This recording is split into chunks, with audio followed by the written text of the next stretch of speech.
Hello good morning. ಇವತ್ತಿನ log ನನ್ನ ಅಪ್ಪನ ಜೊತೆ. ಇವತ್ ನಾವು ಹೊರಟಿದ್ದು ಶ್ರೀ ಕಟೀಲು ದುರ್ಗಾ ಪರಮೇಶ್ವರಿ ದೇವಸ್ಥಾನಕ್ಕೆ. ಇವತ್ತು ಫಾದರ್ಸ್ ಡೇ ಆಗಿರೋದ್ರಿಂದ ನನ್ನ ಅಪ್ಪ ನನ್ನ ನೋಡೋದಕ್ಕೋಸ್ಕರ ಬಂದಿದ್ರು. ಹಾಗಾಗಿ ಟೆಂಪಲ್ ಕೂಡ ಹೋಗ್ ಬರೋಣ ಅಂತ ಬಂದೆ. ಲಾಸ್ಟ್ ಟೈಮ್ ಬಂದಾಗ ಮಳೆ ಇರ್ಲಿಲ್ಲ, ಹಾಗಾಗಿ ನೀರ್ ಕೂಡ ಇರ್ಲಿಲ್ಲ ನದಿಲಿ. ಇವತ್ತು ನೀರ್ ತುಂಬಾ ಚೆನ್ನಾಗಿ ಬರ್ತಿದ್ದು, ಹಾಗೆ ಮಳೆ ಕೂಡ ಅಷ್ಟೇ ಚೆನ್ನಾಗಿ ಕೂಡ ಬರ್ತಾ ಇತ್ತು.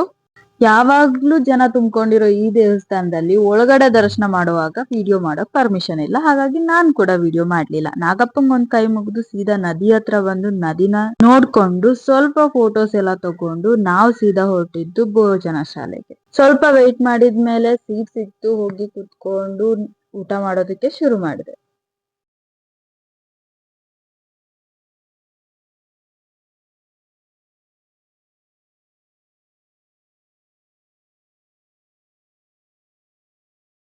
ಊಟನ ಮುಗಿಸ್ಕೊಂಡು ನೆಕ್ಸ್ಟ್ ನಾನು ಹೊರಟಿದ್ದು ಆನೆ ನೋಡ್ಬೇಕು ಅಂತ. ಆನೆನ ನೋಡ್ಕೊಂಡು ಫೋಟೋಸ್ ತಗೊಂಡು ಇವತ್ತಿನ ದಿನ ಇದಾಗಿತ್ತು. Once again happy father's day ಪಪ್ಪ. ಮತ್ತೆ ಸಿಗ್ತೀನಿ ನೆಕ್ಸ್ಟ್ ವಿಡಿಯೋದಲ್ಲಿ. ಬಾಯ್.